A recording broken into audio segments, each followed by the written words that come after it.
अपने कमरे में खिड़कियां बंद करके आराम से बैठा हुआ था। मैं गलती से अंदर से दरवाजे की कुंडी लगाना भूल गया था। उसी वक्त अचानक मेरी चाची अंदर आ गईं। सामने का नजारा देखकर वो तुरंत बाहर भाग गईं, लेकिन मैंने अपना काम रोकना सही नहीं समझा।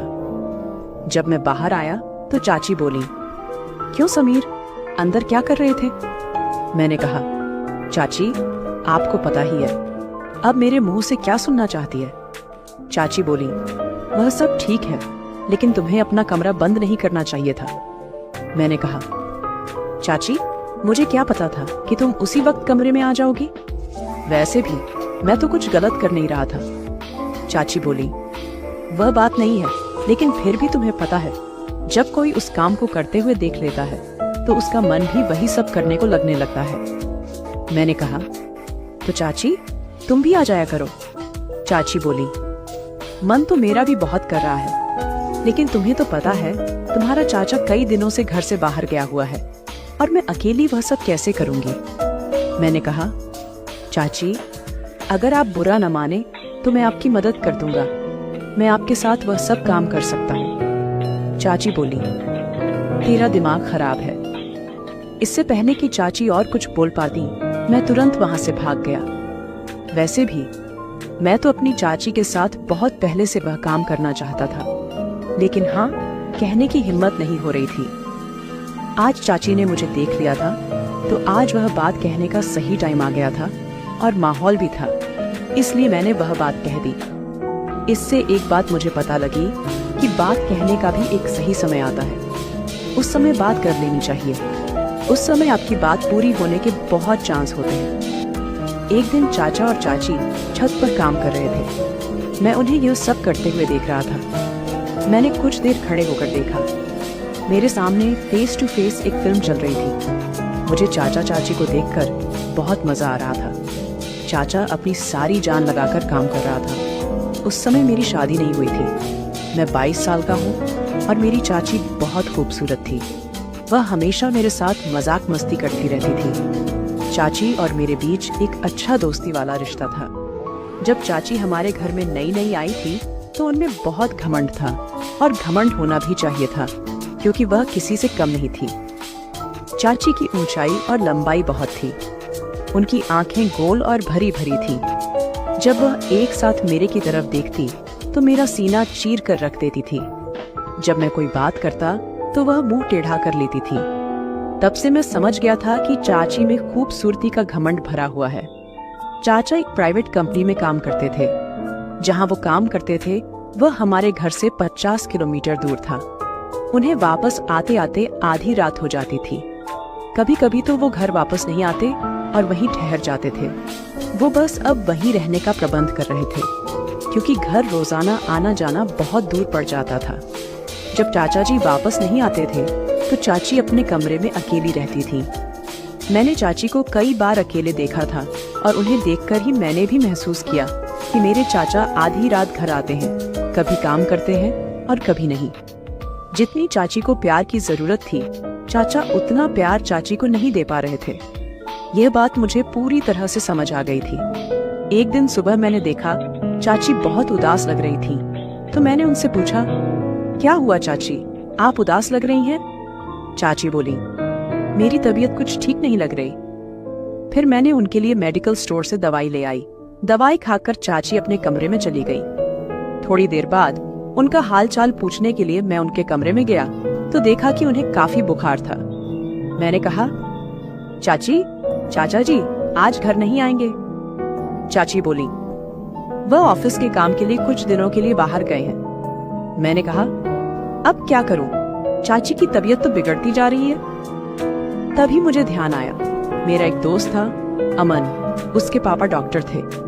मैंने तुरंत अमन को फोन किया और कहा, अमन तुम्हें एक काम करना है। वह बोला, हाँ बताओ क्या काम है? मैंने कहा, तू जल्दी से अपने पापा को मेरे घर भेज दे, मेरी चाची की तबीयत बहुत खराब है। वह बोला, ठीक है यार, मैं अभी भेज देता हूँ। थोड़ी देर बाद अमन के पापा आ गए। उन्होंने चाची को एक इंजेक्शन लगा दिया और कुछ दवाइयाँ लिखी। करीब 1 घंटे बाद चाची को आराम मिल गया। फिर सुबह मैं बाथरूम जा रहा था तो चाची बोली, समीर 1 मिनट आओ मेरे पास। मैं उनके पास गया। चाची बोली, मुझे माफ कर दो। मैंने पूछा, किसके लिए? तो चाची बोली, जब से मैं इस घर में आई हूँ एक बार भी तुझसे सीधे मुंह बात नहीं की और तू मेरा कितना ख्याल रखता है, ये कल मुझे पता चला जब मेरी तबीयत खराब थी। मैंने कहा, चाची कोई बात नहीं, मैं तो तुम्हें अपनी ही मानता हूँ। फिर मैंने सोचा कि चाची तुझे अपने दिल की बात कह दूं, यही सही मौका है। लेकिन मैंने सोचा अभी दिल की बात बताना बेवकूफ़ी होगी, क्योंकि अभी तो चाची मेरी ओर बात करने लगी है। अगर मैं अभी बता दूंगा तो बहुत जल्दी हो जाएगा और चाची भी नहीं कर सकेंगी, इसलिए पहले चाची के साथ और ज्यादा प्यार पाना पड़ेगा। इसके बाद चाची और मेरे बीच एक अच्छी दोस्ती हो गई। मैं चाची की हर बात मानता और जो भी काम वो कहती मैं दौड़ दौड़ कर देता। चाची अब मेरे प्रति थोड़ी ज्यादा आकर्षित होने लगी थी। एक दिन चाची ने मुझसे कहा, समीर तुम्हारा चाचा तो कभी कभी ही घर आता है, तुम रात को मेरे कमरे में आ जाया करो, हम दोनों बातें कर लेंगे या एक साथ बैठकर फिल्म देख लेंगे। अकेले में मेरा कमरे में जी नहीं लगता। मैंने अपने मन में सोचा, लो चाची मुझे हिंट दे रही हैं। डायरेक्ट कहने से तो अब मुझे और भी आसान हो गया। अब किसी भी तरह से अपनी बात कह ही दूंगा। मैं चाची के कमरे में गया तो चाची अभी भी घर के काम कर रही थी। चाची को देखकर मेरा मन मचल गया और मैंने मोबाइल में मूवी देखने लगा। वीडियो की आवाज पूरी ऊंची थी और पूरे कमरे में सुनाई दे रही थी। चाची के पीछे का मुंह कमरे के गेट की ओर नहीं था, बल्कि टेढ़ा था, इसलिए बाहर से कोई आ रहा है इसका पता नहीं चल सकता था। मैं अपनी मस्ती में फिल्म देख रहा था और आवाज का आनंद ले रहा था। मुझे यह भी पता नहीं चला कि कब चाची कमरे में आ गई। चाची भी पीछे आकर वह फिल्म देख रही थी, लेकिन मुझे यह पता नहीं चला। चाची ने खंखार मारी और मैं उस फिल्म से ध्यान हटाकर देखा तो पीछे चाची खड़ी हंस रही थी। मैं जल्दी जल्दी फिल्म बंद कर दिया और पूरी तरह घबरा गया। चाची ने मेरा कान पकड़कर कहा, क्यों, अब क्यों बंद कर दिया, क्या डर गया? मैंने थोड़े हंसते हुए और थोड़े घबराते हुए कहा, चाची डर लगता है जब कोई वह फिल्म देखते हुए पकड़ लेता है। वह बोली, अच्छा अब तुम्हें डर लगता है? जब चाची के कमरे में फिल्म देखने लगे थे तब तो डर नहीं लगा कि चाची कब आ सकती हैं। मैंने कहा, चाची बस क्या बताऊं, आपके कमरे में पता नहीं क्या है, बस जब आना होता है तो मन मचलने लगता है। मैं चाची का हाथ पकड़कर बेड पर बैठ गया और कहा, चाची मैं एक बात कहना चाहता था, क्या तुम बुरा तो नहीं मानोगी? चाची बोली, तू तो कुछ भी कह ले, मैं अब बुरा नहीं मानूंगी। मैंने कहा, अगर मुझे बुरा मानना होता तो जो तुमने हरकत की उसे देखकर तो मैं तुझे कमरे से बाहर निकाल देती। मैंने थोड़ी नजरें झुका ली और फिर कहा, चाची जब तुम पहली बार इस घर में आई थी तब से मुझे तुम बहुत अच्छी लगती हो। चाची बोली, अच्छा जी तो फिर क्या करें? मैंने कहा, चाची मैं तुम्हारे साथ एक बार। चाची बोली, समीर पर ये कैसे हो सकता है? अगर ये बात तुम्हारे चाचा को पता लग गई तो वो मुझे नहीं छोड़ेंगे। मैंने कहा, चाची हम घर वालों की नजर से छुपकर काम करेंगे। चाची बोली, नहीं मैं तुम्हारे साथ वो सब नहीं करूंगी। मैंने कहा, चाची मैं तुमसे वादा करता हूँ कि हमारी बात घर के तीसरे व्यक्ति को नहीं पता लगेगी। चाची बोली, पर समीर मैं तो तुम्हारी चाची हूँ। मैंने कहा, तो क्या हुआ, हम कुछ गलत नहीं कर रहे हैं। चाची ने कहा, तू तो देख ले, चाचा तो आधी रात को घर आता है थका हुआ, कभी कभी वो तुम्हें खुश करता है कभी नहीं। मुझे चाचा जी के बारे में सब पता है, बस तुम खुश रहने का दिखावा करती हो। चाची का चेहरा वहाँ ही उतर गया और चाची का चेहरा देखकर मुझे सच का पता लग गया। चाची बोली, हाँ समीर तुम सच कह रहे हो, बस टाइम ही बीतता है, मैं चाचा जी से खुश नहीं हूँ। तुम्हारा चाचा बस ये बहाना बनाकर जल्दी सो जाता है। इतनी दूर से चलकर आया, अब मैं थक गई हूँ, मुझे नींद आ रही है। रोज रोज तो मैं उन्हें खुश करने के लिए फोर्स भी नहीं कर सकती। उन्हें खुद ही सोचना चाहिए कि वो मेरा ख्याल रखें। वो तो बस तब प्यार करते हैं जब उनका मूड होता है। उन्हें मेरी तो थोड़ी भी फिक्र नहीं होती कि अब मेरा मूड है या नहीं, वो बस अपना ही देखते हैं। इन बातों को सुनकर मैं चौंक गया। मैंने कहा, चाची, तभी तो मैं तुम्हारी इतनी फिक्र करता हूँ, तभी तो मैं कह रहा हूँ कि मैं तुम्हें खुश कर सकता हूँ। चाची, मैं तुम्हारी हर एक फीलिंग को समझता हूँ। तब चाची ने मेरा हाथ पकड़कर उसे कसकर दबाते हुए कहा। जब चाची ने मेरा हाथ दबाया तो मुझे पता लग गया कि चाची अंदर कितनी तड़प रही हैं। चाची ने कहा, अच्छा समीर, तुम इतनी फीलिंग्स समझते हो, कितने समझदार हो गए हो। मैंने तो कभी तुम्हारी ओर ध्यान नहीं दिया। मैंने कहा, हाँ चाची, मैं तुम्हें पूरी तरह समझता हूँ। चाची बोली, चल मैं सोचकर बताती हूँ, अब तुम अपने कमरे में जाओ। जिस हिसाब से चाची ने मुझे कमरे में भेजा वह मुझे पसंद नहीं आया। मेरा पूरा मूड खराब हो गया। लगा था अब कुछ भी नहीं हो सकता था। अगले दिन मैं सुबह बाथरूम में नहाकर बाहर निकला। उस समय ही चाची भी आ गई। वो बोली, आज बड़ा स्मार्ट लग रहा है मेरा समीर। मैंने कुछ नहीं कहा और अपने कमरे में चला गया। मैं चाची से नाराज था। थोड़ी देर बाद चाची मेरे कमरे में आई और बोली, क्या हुआ समीर, तुम मेरे से नाराज हो गए? मैंने कहा, आप मेरे पास जाएं, अपने काम करें। मैं आपके साथ कोई बात नहीं करना चाहता। फिर मैं अपने काम के लिए बाहर चला गया। जब मैं शाम को घर वापस आया तो देखा कि चाचा जी भी घर आ चुके थे। मेरा मूड और भी खराब हो गया, क्योंकि अब मेरा सपना सपना ही रह जाएगा। चाचा ने मुझे देखकर कहा, समीर कैसे हो? मैंने कहा, ठीक हूँ चाचा जी। फिर मैं अपने कमरे में चला गया। थोड़ी देर बाद चाचा ने मुझे बुलाया और बोले, आजा समीर, खाना खा ले। फिर हम बैठकर खाना खाने लगे। मैं चाची की ओर नजरें मार रहा था। चाची मुझे देखकर मुस्कुराने लगी और चुप रहने का इशारा करने लगी। चाचा ने मुझसे पहले खाना खा लिया और फिर अपने कमरे में चले गए। मैं धीरे धीरे खाना खा रहा था।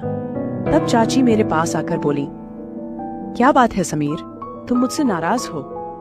मैंने कहा, हाँ। वो बोली, तू मेरी बात क्यों नहीं समझ रहा? यह गलत है। मैंने कहा, इसमें गलत क्या है? चाची बोली, तू अपने कमरे में जा, खाना खाकर सो जा। मैंने कहा, मैं सोऊंगा कि जागूंगा, आपको इससे क्या? और मैंने कहा, मैं आज रात छत पर ही बैठा रहूंगा, बिल्कुल नहीं सोऊंगा। यह कहकर मैं अपने कमरे में चला गया। मैंने ठान लिया था कि चाहे कुछ भी हो जाए, एक बार तो अपना सपना पूरा करके ही रहूंगा। जब सब सो गए, मैंने अपने कमरे का दरवाजा जोर से खोला ताकि चाची को पता लग जाए कि मैं छत पर जा रहा हूँ। फिर मैं छत पर चला गया। मैं वहां 2 मिनट तक बैठा रहा। तभी मुझे पायल की आवाज सुनाई दी। पीछे मुड़कर देखा तो चाची छत पर आ रही थी। वो मेरे पास आकर बैठ गई और बोली, तू पागल हो गया है, इतनी रात को इधर छत पर क्या कर रहा है? मैंने कहा, मेरी मर्जी, मैं वही करूंगा जो चाहता हूं, आप नीचे जाइए। चाची ने मेरा हाथ पकड़कर अपने हाथों में लिया और बोली, समीर, अंदर से तो मैं भी तेरे साथ हूं, पर अब हम वो काम नहीं कर रहे हैं। ये हमारे दोनों के लिए ही अच्छा होगा, क्योंकि जो काम तू मेरे साथ करना चाहता है वो तू एक दिन जरूर करेगा, पर थोड़ा सा सब्र करना और अच्छा होगा। चाची की बात मैंने समझ ली। मैंने कहा, ठीक है चाची। सुबह चाचा ने कहा, समीर, मेरी बात ध्यान से सुन। मैंने कहा, हाँ बताइए। चाचा बोले, मैं तुम दोनों को एक बात बताने आया हूँ।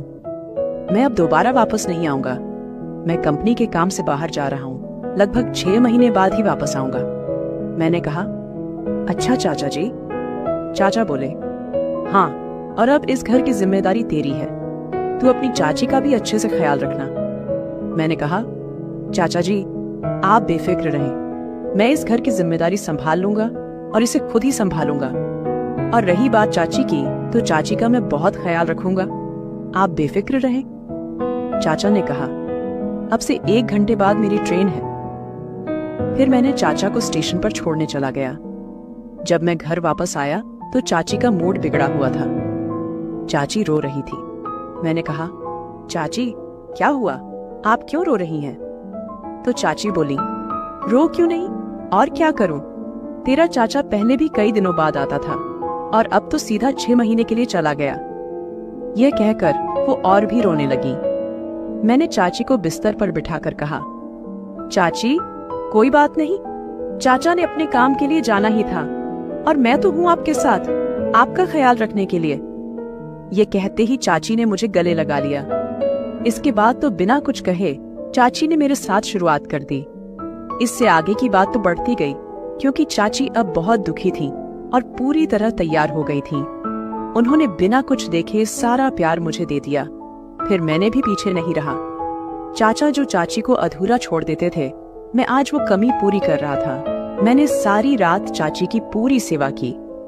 रात के करीब 3 बजे गए थे। फिर कहीं जाकर हम दोनों सो गए। अगले दिन जब चाची उठी तो चाची के चेहरे से साफ पता चल रहा था कि चाची वास्तव में खुश हैं। इसके बाद चाची ने मेरा हाथ पकड़कर बोला, थैंक यू समीर, जिस खुशी की तुमने मुझे दी है उसके लिए मैं तो नहीं जानती कब से तुम तड़प रहे थे। मैंने कहा, चाची आप तो मेरी बात ही नहीं मान रही थी। साथ ही देखो, आज आपके चेहरे की खुशी ही बता रही है कि आप अंदर से कितनी खुश हैं। इसके बाद चाची ने मुझे गले लगाकर बोला, शुक्रिया मेरे समीर। उस दिन के बाद से मैंने चाची के कमरे में ही सोना शुरू कर दिया और अब हम दोनों रोजाना खुश रहने लगे। यह थी मेरी और चाची की कहानी। तो दोस्तों, कैसी लगी मेरी ये कहानी? अगर मेरी ये कहानी आपको अच्छी लगी तो कमेंट सेक्शन में जरूर बताइएगा और ऐसी ही कहानी और सुनने के लिए मेरे चैनल भाभी की कहानी को सब्सक्राइब करें। फिर मिलूंगी एक नई और कहानी के साथ। तब तक के लिए बाय।